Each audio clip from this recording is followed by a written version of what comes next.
Perfect. So I know I have quite a few of you that are commuting currently. So I see some of you joined on your phones. So no problem. Thank you so much for making the time out of your, I'm sure, busy schedules to be here with us today. My name is Maria Bustamante. I am the Director of Philanthropy here with Guadalupe Center. I've been here for 3 years and I am a Tutor Corps alumni. So being here with you all is near and dear to my heart. I know some of you have been involved with us in different capacities in your postgraduate careers. So thank you so much for making the time to be here today and for just being involved in different capacities. I wanted to take a minute to introduce our presenter today. So with us today, we have Anides, and please correct me if I mispronounced it. She is the associate Read it in Spanish. Sorry? Enemies. Read it in Spanish. Enemies. Anides. Yeah. Thank you. She is the associate relationship manager with Key Private Bank. So she is going to be helping us with our postgraduate alumni learning series throughout this academic school year. So we'll be hosting one of these every other month. This will kickstart this series. But today she is going to be talking about smart budgeting. So she is sharing her screen here, and I'll let her introduce herself and just tell us maybe, Anides, if you could give us a little bit about your background and how long you've been with Key Private Bank, we would appreciate that. All right. Well, thank you for having me. I'm really excited. Thanks for everyone that's able to join. I understand some people might be trickling in later due to the league. That's okay. And some of you are driving, so maybe you might not have to participate when I have you write something on the chat. So you'll get out of that one. But like you said, like Maria said, we're gonna be doing this series, and I'm really excited about it. My background, I've been in banking for over 15 years. With my background, what I went to school for was psychology, and I've done social work, and that's where I like, and what drives me, it's helping others. So this is very neat that I get to do this for the community. Key Bank, I moved with Key Bank from Indiana 2 years ago. I'm originally from Puerto Rico, and I just wanted the weather, and I didn't want to wait until retirement, because who knows, right? Who knows what tomorrow will hold, or if tomorrow will be here. So very excited to be here, very excited to be part of this series, and we have some good things in the works. Yeah, so with that, I'll get started. Since we started a little bit late, we'll start with the smart budgeting. So again, thank you for joining. This will be the first one. I believe we're thinking towards mortgage for the next one. And this is all based on feedback and things that you've asked. So that's, I think that's really neat that we're just, we want to hear you out and then see how we can best help you along the way. So again, welcome to the workshops. We're going to be talking about keeping a budget, using different types of bank accounts, and making financial goals that can give you a better financial health over your lifetime. We're going to explore how setting short and long-term financial goals can help your financial well-being. We're going to examine how to use different accounts and payment methods for your goals, and how to determine how to set and maintain a budget. Overall, really, we want to make sure that you know what's coming in, what's going out, but that everything that's going out, you're aware of, and you're making a plan, being strategic about it. Along the way, we're going to be practicing by helping some different characters and helping them make a financial choice. And you'll be able to see what your impact, the decision you choose for them, and how it's going to help them get to their financial goal. So why budgeting? I kind of hinted at it, right? It's very important for you to know what's coming in, what's going out, but we can't just blindly have things come out. Things happen all the time. There's things that we want all the time, and there's our responsibilities, right? Like shelter and things like that we want. So making a good financial choices including budgeting, will help you become financially independent in the future. That means that you'll be able to support yourself and live on your own as an adult. I don't know the age ranges here, but then if you just graduated, you know, and on, right? If you want some independence, this will be the way to go. And then you'll be able to manage your finances well. So finances is a common stressor for young adults, but honestly, it's the financial stressor for everyone. I don't know what the percentage is, but the amount of time people spend at work thinking about their personal finances is pretty high. So the more control you have over your budget, over the income, control where you can control kind of thing, the better financially well you'll be. And then being in a better financial shape, which will be including having money when you retire, having money for emergencies, and having less debt compared to your income, right? So if we're not being aware of where our money's going, it's very easy to get into debt, and then all of your income is going towards paying that debt. Research also shows that most Americans think that they know much more about managing their finances than they actually do. So making those good financial choices, like budgeting, will help you better with your money. So what is a budget? A budget is an estimate of how much you will spend and earn over a certain amount of time. So I keep going back to, you need to know how much you're coming in. You might know how much you make per hour, but what are you actually bringing home? And then how much of that is going out and what is it going out to? So when you create a budget, you're making a plan for how you're going to be spending that money, how are you going to be saving that money. So when you budget, you'll have money for emergencies. You will have money for things that you need and want. And you won't be spending money, more money than what you earn. And you will have, if you don't budget, I'm sorry, you will have a lot of debt and you're spending a lot more than what you're earning. Vicious cycle, right? So then you're always short, and every month you're short, every paycheck is short, and it's just very important to make sure that we're budgeting. So we talk about setting goals. So we talk about the money coming in. It's important to know where it's going out, but you should be setting some goals when you're writing out your budget. So your budgets can help you reach those financial goals. And some of those financial goals could be things like, I want to save enough money to buy a laptop. I want to save enough money to help pay for college, or I want to save enough money to be able to buy a house. So if anyone has access to the chat, I don't know how many of you are driving, or maybe all of you are driving, Maria, then you will have to get your take here. Use the chat feature and type in one financial goal that you have for yourself that you feel comfortable sharing. Either for now or the future. I'll see if anybody writes it in the chat. If not, I'll share mine. Oh, there's I'm looking for the chat. someone just messaged and said paying off my house, which is also one of mine. Yeah. Money, some money to invest. Yep.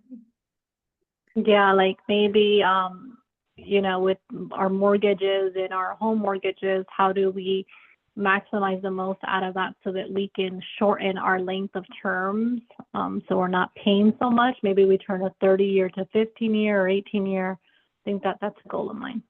Mm-hmm. Yeah, great. All right. So once you know what those financial goals are that you want to get to, you will kind of break them down into the goal types and the term. So we have the short-term financial goals, which can be accomplished in up to 2 years. The medium-term financial goals, which can be accomplished in up to 5 years. And then the long-term financial goals that can be accomplished in more than 5 years. So the examples that we said earlier, I want to save enough money to buy a laptop. That would be considered a short-term goal. That's something that you can realistically save up in less than 2 years, in 2 years' time. I want to save enough money to help pay for college. That's more of a medium-term goal. Granted, it depends how close you are to starting college too, right? So it might have to be a short-term goal and you have to really see how much you can save in a shorter amount of time. And then I want to save enough money to be able to buy a house. That's a long-term, because it could take up to 5 years to down payment for a home.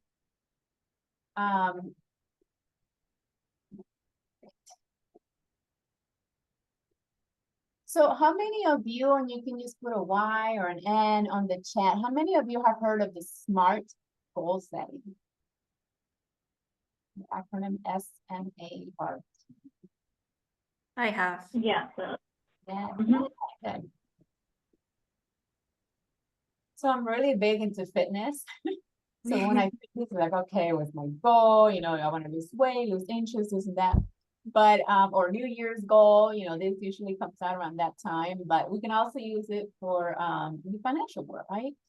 But what we want to do is to help you remember the different pieces that you should include when kind of breaking down your goal into details. We use the word SMART. So the S is for specific. So exactly what is it that you want to achieve and figuring out the steps that it will take to get there. Measurable. So how long will it take? How much money is involved, and assign real numbers to your goal. Achievable. Can you accomplish this? Can you make a goal that you can reach? So if you come up with the on the measurable, right, you assign a real number that's really big, but when you get to the A, it doesn't seem quite achievable. Maybe you need to break it down a little bit more. Relevant. Why is this important to you? So you're going to choose the goal that matters to you, because you'll be more likely to stick to it, right? If it's something that's important to you. And timely. When do you need to reach this goal by? Think about if it's a short, medium, long term. Sometimes we want things right away, but this exercise helps on just being more realistic. This is a short term, medium, or long term goal. So think about the goal, the financial goals that you shared earlier. You don't have to share with me, but think about how you will break those down into using that SMART metric and kind of really getting into the detail of it. It's not as easy as it sounds, right? You really have to put some thought behind it. So we have the budgeting with the 50, 30, and 20 rule. So there are many different ways to budget, but one that many of the financial experts suggest is the 50, 30, 20 rule. I've been at a couple of banks, and this is true. They also use this rule. So what it is 50% of your income should be going towards your needs, 30% towards your wants, and 20% towards your savings and debt. So we'll get deeper into this, but just from a personal side, this is how I was thought about credit. Don't use it. You don't need credit cards, one. And then always put your money, save, right? So if you're always thinking of saving or thinking of the needs and not quite having fun, it's easy to, if you're not budgeting, it's easy to kind of use money on one side. What you thought you did, right? So you're like, oh, I never do anything for myself. I'll get this and I'll get that. And before you know it, you know, your wants is the 50%. So needs 50%, wants 30%, savings and debt 20%. So anybody can write, if you can think of something that will go under needs, something that will go under wants, or something that will go under savings and debt. You can do all three, or you can just do one of them. What's something that comes to your mind? Yeah, mortgage payment. Groceries, yeah. Shelter, we need that shelter. Gas. Yeah, gas, you know.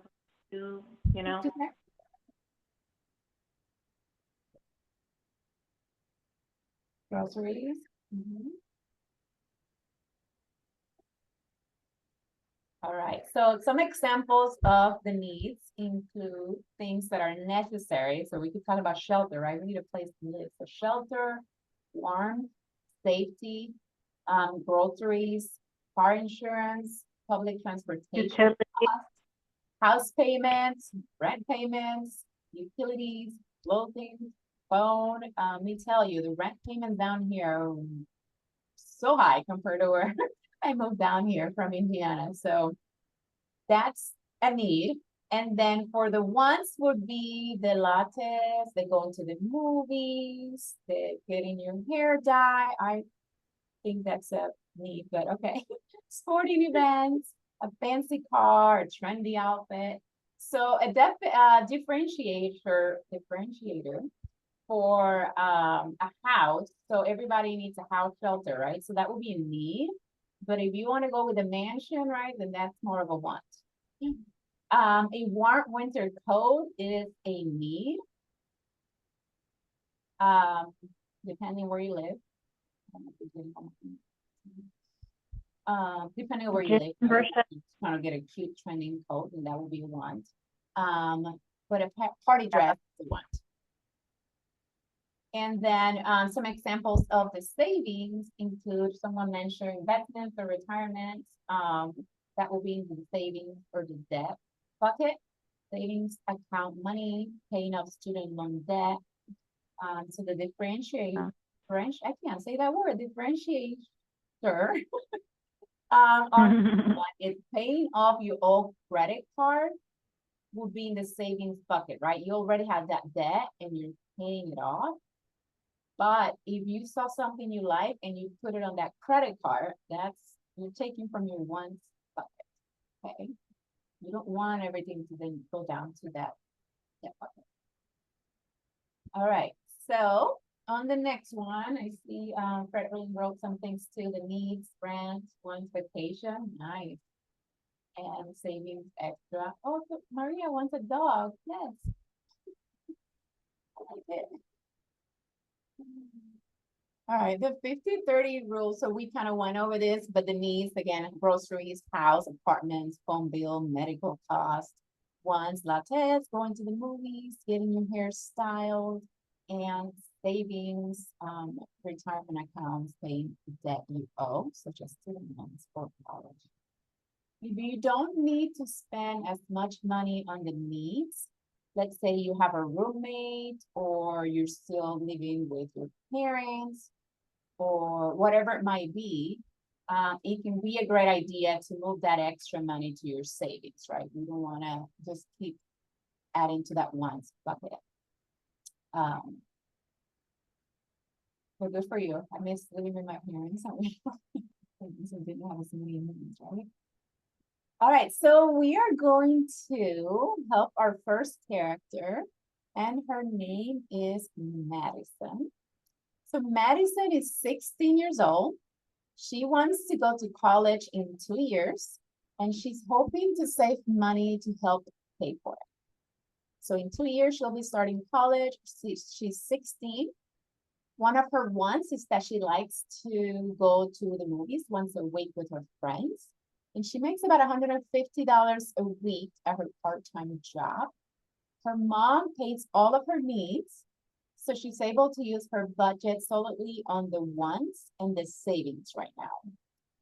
So what's a good way for Madison to adjust her budget? So should she put it all into the savings, use half for the wants and half for the savings, or use 30% for wants and 70% for the savings? I'll click on the ones that we did the most. You can do just 1, 2, 3 or something like that.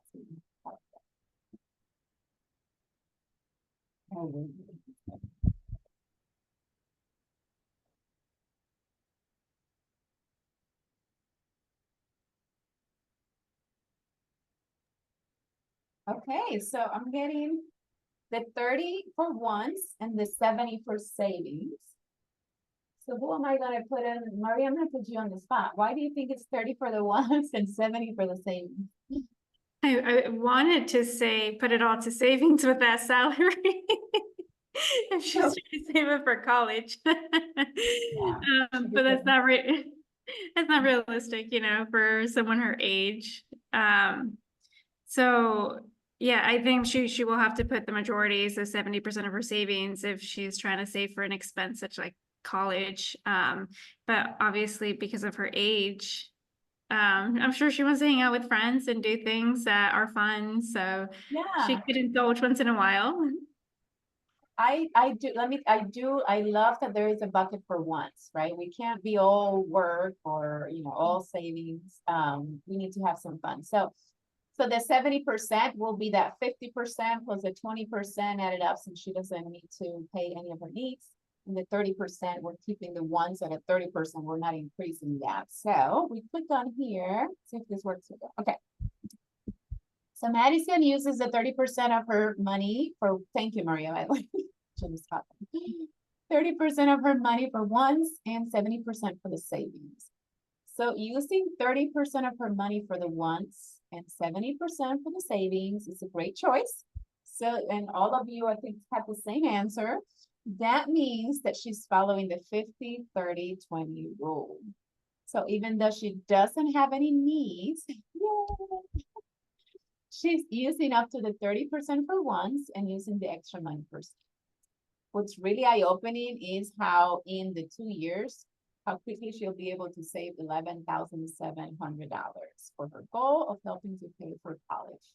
Plus, she'll still have some money left for the ones, and she'll still get to spend time with her friends before they probably go separate ways to different colleges or something like that. I mean, so good job. Okay, so here we'll talk a little bit about using the bank accounts to help you budget. This is how I always explain it when I open accounts for clients. Is the checking account is just think of it where the money goes in and out of. You don't have to write checks. A lot of people don't write checks anymore, but it's just think of it where the money is going to be going in and out, and the savings is where you want to put money aside and try to forget about it, right? So the checking account, you're going to be keeping that 50% for the needs, and you're going to be keeping that 30% for your wants in that checking account. You can also have some of that money cash in case you need cash on you. You can use checks, you can use a debit card, and it will all come out of your checking account. And then the savings account is where you'll keep that 20% that will go towards your savings to build up. You have an emergency, you'll have extra money, and you're less likely to spend it if it's away from that debit card access. Keep in mind that if you're under 18, you may need a parent or a guardian to co-sign when you open an account, because I'm not sure the ages of anyone joining here, but if you have any children, a lot of the banks offer teen checking accounts, college accounts. They will have more restrictions, but it's a great way to teach children about budgeting, managing. Give me 1 second. What time will you? Maybe 6:30. 6:30. I put it already in my basket. Okay, you're fine. Yeah, fine? Yeah. Okay. Thank you. Yeah, I need to put it to leave now. Yes. Yeah. Thank you. Nice. I'm here past hours, so our cleaning team wants to know if I should set the alarm. Please do. All right. Sorry about that. I've lost my train of thought, but we're talking about teen accounts, and other banks can offer that. They'll have some restrictions. But also make sure that the parent is a responsible parent if you're going to be in a teen account. We don't want to mess up our teens. Where are we at? So savings accounts and compound interest. So saving accounts, you can grow your money. So we're putting that money aside. We're trying to let it grow, put in that 20% every month. When you have money in a savings account, you can earn interest. So you'll earn a percentage from the bank. Please do your homework. There is so many options out there right now. There's so many banks online everywhere. Just because your parent banks somewhere doesn't mean you have to bank there. Just do your homework, because there are some banks that are paying pretty good rates. You just got to make sure you read into the fine print. If there's a minimum you need to keep in there, so you're not being charged a monthly fee that's higher than the interest that they're paying you, or anything like that. And just another note real quick too, I know, for the wants, the needs, the savings, the debt, many banks will allow you to have more than one checking and savings account. Again, just make sure, you know how to get around, the fee. But if that helps you kind of keeping a debit card just for the wants and a debit card for the needs, that's another option that's out there and might do quite a lot for clients and the retail branches. So this gets a little bit repetitive, but the checking accounts, again, it's what it's easier to get your hands on. So that's why we want to try to stash the money in the savings account, because you can get cash even if the bank is closed, right? At an ATM, you can go to Publix and buy something, and you can get cash back. You can write checks to pay your bills. You can use your online tools. You can do bill pay online. You can use it every day for everyday expenses, and you can also set up automatic payments. Just a quick note, so the checking and savings account at most financial institutions are insured by the FDIC, so the government insures up to $250,000. That means that if you have up to $250,000 in one institution and something was to happen, you're insured for that amount.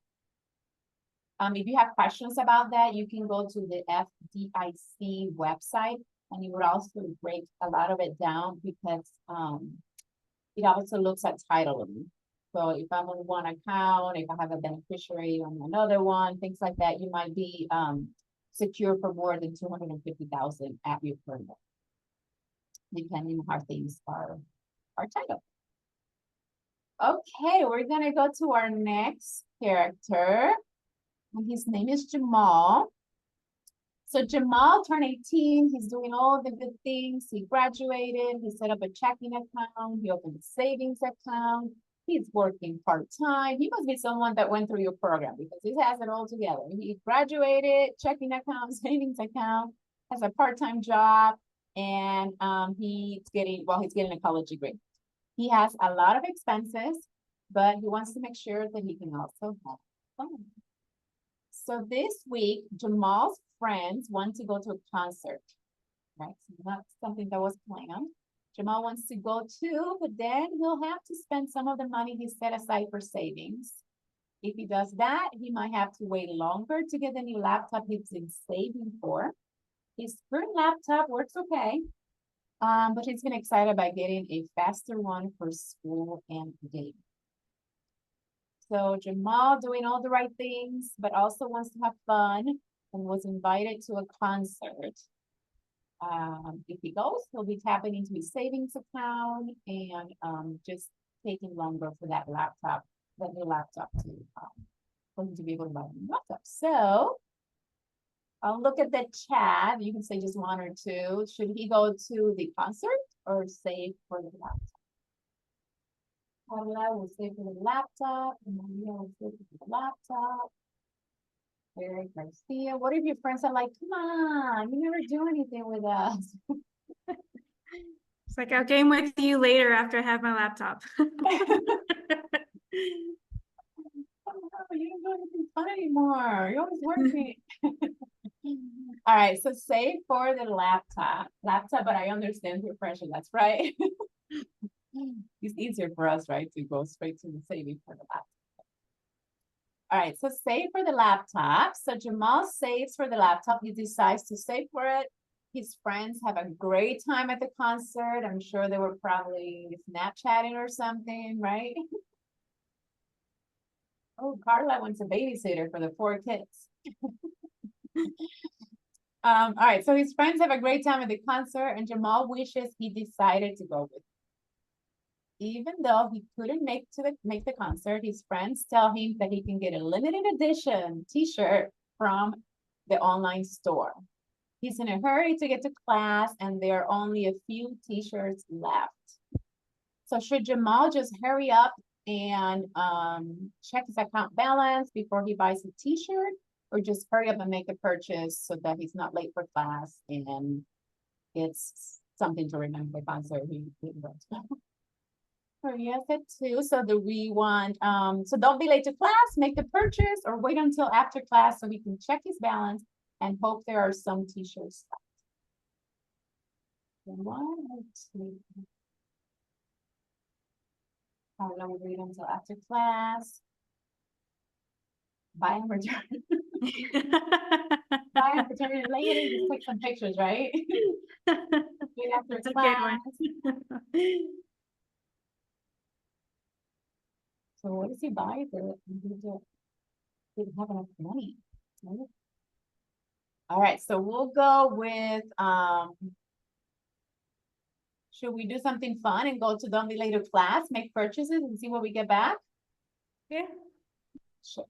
All right, so let's play Don't Be Late to class and make the purchase. We'll But go your with mom Freddie's buys the plan and return t-shirt. later. What'd you say? I'm like, we'll go with Freddie's plan and return later. Yeah. Jamal buys a t-shirt online, but when he returns from class, he sees that he didn't have enough money in his checking account. He uses his debit card, so he gets charged a fee. Now, I don't know about you guys, but I know last time I was in the retail branches, it was like $39 overdraft fee. Mhm. If you went over. He'll have enough money to cover the fee and the overage once his paycheck clears. In the meantime, he moves some money over from his savings account, right? You don't have that checking account in zero. But then his computer breaks before he's ready to buy a new one. Since he didn't go to the concert, he can afford to get the laptop early, but he has to be very careful with his money for a few months until he builds his balance again. So he didn't go to the concert. He had some money saved. He was able to get that laptop, but he bought that t-shirt and it's costing him a fee, which is $39. So of course, he should have checked his balance before buying the t-shirt. Thank you for playing along. All right, so credit and debt. Want to make sure that we touch on this and how to use it, like utilize it and what each means. So the credit is when, of course, when you borrow money and you promise to pay it back at a later time. You may also owe interest on the money you borrow. So sure, the banks will lend you money through credit, but you're gonna have to make sure you pay it. And then we'll charge you an interest depending on when you pay that. Interest, so the interest you owe on the credit works similarly to, we talked a little bit about the interest that you can earn in the savings account. So in that case, you'll get interest from the bank from your savings account, and it compounds every month, you'll get more. So with the credit card, you'll get charged interest every month based on the balance that's left, right? So it's very easy to get the side of it and be hard to pay things off your minimum. And then debt is the amount of money borrowed, including any interest and fees. And this is the type of money you are responsible for paying back. So you use your credit card, now you have debt, which charges interest. When you use credit, a credit card, you can pay off the entire balance when it's due. And if you do that, you won't owe any interest, right? So a lot of people have good intentions, right? They might want to get some points or just, I don't know, let the debit card at home and use it, but then something else came up when your check came and they didn't want to quite pay that off. But if you do pay it off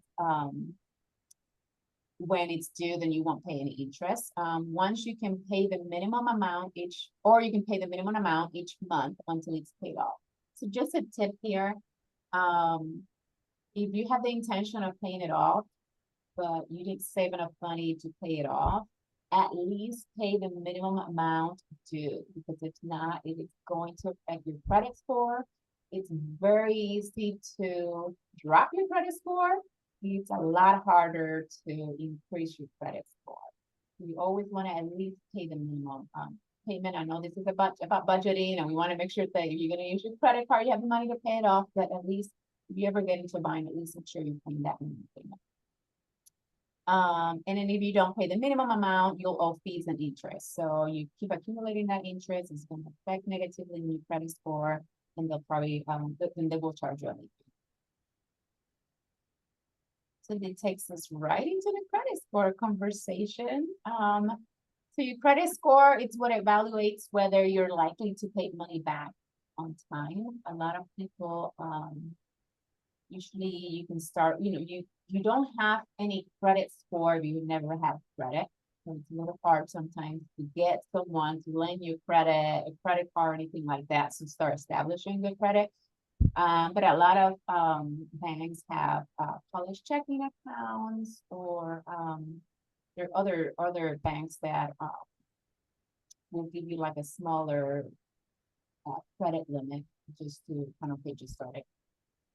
So your credit score, it's built on your payment history. So how long have you had credit for? How much do you owe? So if you have 3 credit cards, $1,000 each, and you max them out on them, that's going to hurt your credit score. The lenders are afraid that you're just going to take off and never pay them if they're all pretty full. How long your credit history is, the type of credit you have. So they like to see a mixture also, right? Not all credit cards, but we understand we're gonna start somewhere. But like credit cards, mortgage, and auto loans. And how much new credit you have. So are you applying for credit every time you go to a store and they offer you a credit card to save or points? If you're applying for credit a lot, again, that's kind of like a red flag, because they're afraid that you're just going to use them a lot. So in order to have a credit score, you need to borrow money. A lot of people, a lot of financial gurus talk about, don't borrow money if you don't have it, but it's the only way to build that credit. You do need to have credit if you want to purchase a home, purchase an auto. An auto you can probably save up for cash, but a home, it's a little bit harder to save that much cash. You will need credit to make sure that you're using it wisely. Like I said, it's easier to get it to drop than it is to get it. Once it drops, to get it to go up.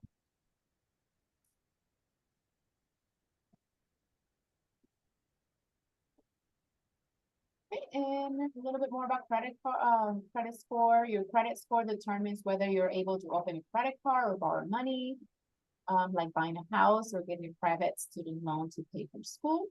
Having good credit score gives you more opportunities to borrow in the future. Having a bad credit score can prevent you from being able to take important steps like getting a loan for school or buying a house. We did have a quick question in the chat. Oh, I'm sorry, I didn't see. Oh, it's okay.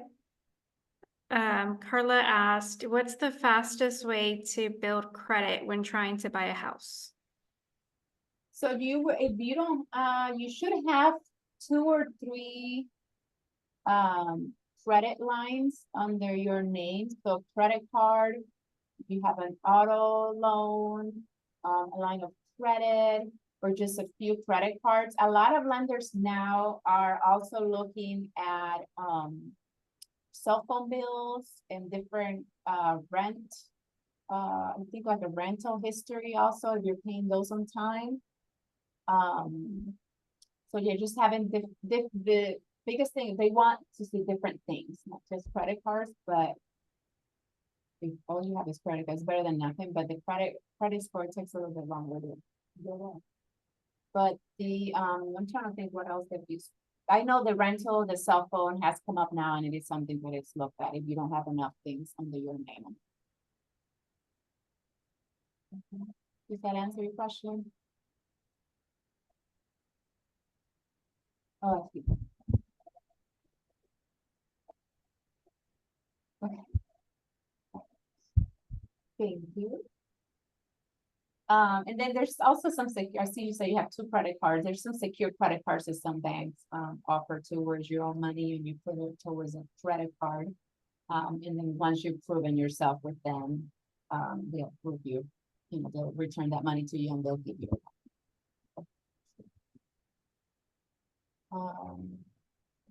okay, so I don't know if I went through this or not. When to use credit. So use credit if you need to make a large payment right away, but don't have enough money. So your tire blew up, you need that card so you can make it to work, so you can continue to pay for your shelter and all your needs. It's your credit card, right? That's what it's there, is for emergencies.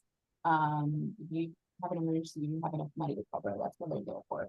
You want to build up your credit score by using credit responsibly, so, prioritize the 2 credit cards that you have, use them, pay them on time. It does take time.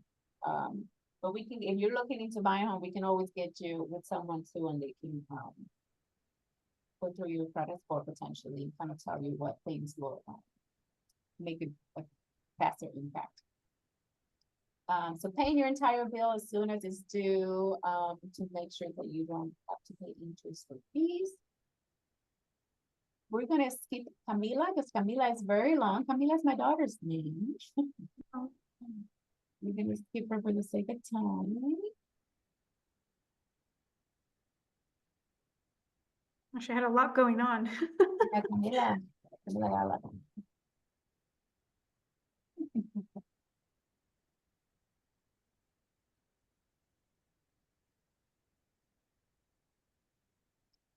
Okay.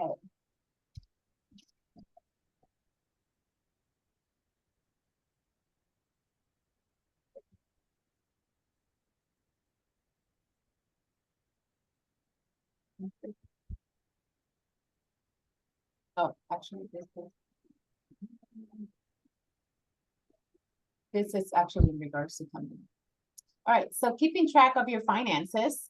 So there are different ways that you can keep track of your finances. And make sure you know what's coming in, what's going out, where it's going to. Is it a want? Is it a need? Is it going towards debt? Is it savings? Make sure you have enough for savings. I know it's very easy. We're going through a budget. It's very easy to save. If you put 20% in your savings, you'll have enough money for emergencies. I know it's not always like that. I know things come up that are more than what you might have in the savings. I know there might be some people that don't have a credit cards yet because they haven't had a chance to build a credit card. So I do want to be sensitive of that, but for the sake of the training, right, it's on budgeting. So once you start making money, start thinking of how to these 3 buckets, and then hopefully your finances over time will get better. So again, there's different ways that you can keep track of them. You can use a notebook. I'm like a paper person. I wish I wasn't, but I have like a calendar where I write everything down. I like to circle things, highlight, feel accomplished. So you can write down your expenses and your income, keep a list every time you spend money, track your spending against your budget. And the notebook allows you to track offline. And spreadsheets can do calculations for you, and you can easily just Google, and there's tons of spreadsheets out there that you can get for free. I don't know if any of you have heard of the envelope system, but a lot of people just go cash for things, and they just have 3 envelopes. They name one needs, the other one wants, and the other one savings. And once that envelope is empty, that's it for the month. So you've already spent your budget for the ones, same thing for the needs. And then use apps. There are tons of apps out there where you can track your spending. I believe there's some that connect to your bank also, and you can see where your money is going. Those are super helpful. And we've reached the end of our presentation, but the next step, so we just want to make sure that you think about your personal financial goals. We are all in a different place with our finances. We all have different things going on at home, the goals that we have. Decide which strategy you want to use. For budgeting, consider opening a bank account for savings and spending. And again, this talks about under 18, but that is possible in a way to teach underage how to budget. Start saving early. Be careful about your debt, right? So we're not putting money aside for the wants, and we're just charging everything. It can easily get out of hand. And then talk to an adult you trust, like a parent, guardian, or teacher if you need. Oh, man, I got a message, but I like the envelope idea. I'll try that. And then he's like, oh, they only take debit card. And then you just kind of but it's a good idea. It's a great idea. Especially if you're going out, maybe, right? Just take that cash with you. So any questions or anything that stands out to anyone? I know this was a lot. But hopefully resonated with any of you, and you were able to take something from it. Yeah, I had a quick question. So, um, my bank doesn't really give me too much interest back. So, even though I have money in my savings, it really doesn't give me much back. So, what would be your recommendation going? Is it maybe just my bank? Would you recommend that or would you say that a bank is, maybe not as, helpful as maybe going through like a Charles Schwab or a Fidelity kind of Yeah, it agency? depends on the amount, right? So like, there's different accounts, there's different investment tools. You know, if you have 50,000 and above and it's something you're not planning to use, and there's different things, they have to look at the whole plan to make sure that it's the right product for you. But investment, you just have to make, you know, be okay with winning and losing. But overall, the longer money is put aside in an investment account, you're gonna be winning. Which is what we do. Most of the banks, the regular savings account are usually pretty low. They might have some specials on CD. So if it's money that you're not going to be using and you lock it in. Recently, a lot of the banks had some good promotions. Now the rates are starting to go down. So if you have a good promo out there and you're okay locking some of your money for a CD, you can do that. But online, there's a lot of online banks too now that have really good rates. I would just say just make sure you're educating yourself. But the biggest return will be investing in the market, right? So you can get 10-13% in a given year. I don't know if you all have 401ks and things like that, retirement accounts. If you've left that alone and you kind of look at it, you can see that, you know, how it's gone up and down, but overall, it's like, oh, I never would have been able to put that much money aside, right? Because things always come up. So definitely something, yeah, we can talk about. Yeah. I've heard of like, how compound interest could really work in your favor to increase your money. I don't really know like if I understand it quite Yeah. quite right, but is there like, would you say if that's more for like an investing tool or banks could help you do that too? Or Even a basic savings account is gonna give you something. So if you leave that money into that account, you're gonna get, I'm moving my hands because I'm visual. You put the money into that savings account and then the bank is gonna give you, it's 5 cents or whatever it might be, right? So then the next month is you have the $10 plus those 5 cents. And then you keep building on what you're earning from the interest. I think that's what it means with compound. It just keeps adding up to what we're giving you with the interest. But overall, the highest interest you're gonna get is if you're okay with. oh, I'm sorry, I didn't catch that last part. Overall, the best interest you'll get is overall over time will be when you minimize it. It's something that is not thought.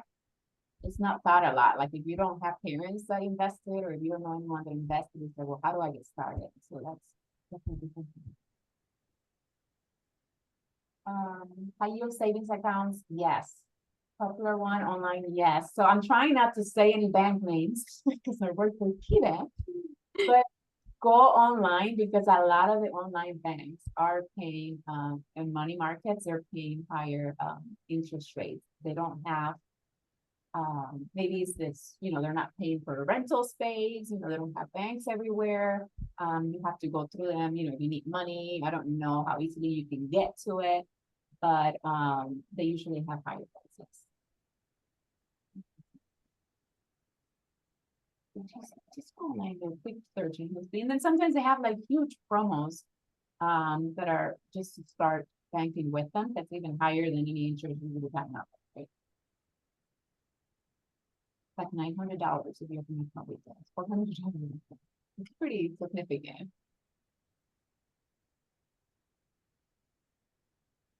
Any other questions? I know Carla had a question about how to build your credit. I don't know that this is the best way I would to do it, but I had to pay for my graduate school out of pocket. So I would pay the initial cost for my semester, I would put it on my credit card.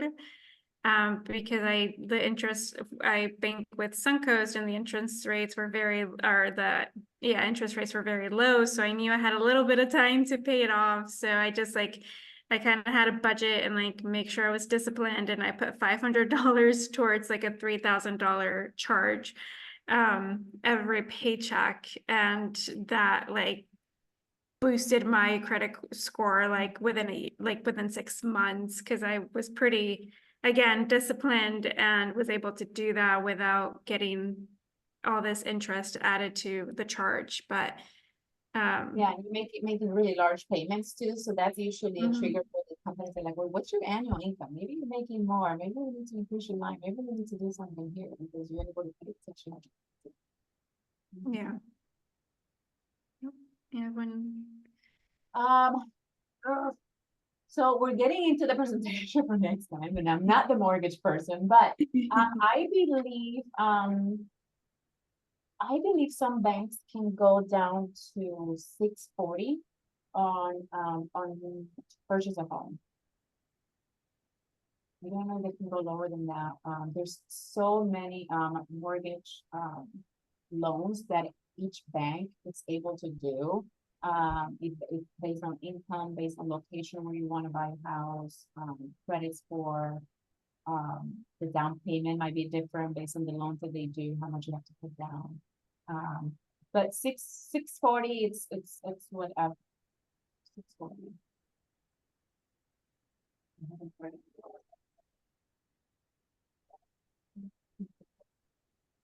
I have a question, like when the credit cards or, financial institutions reach out,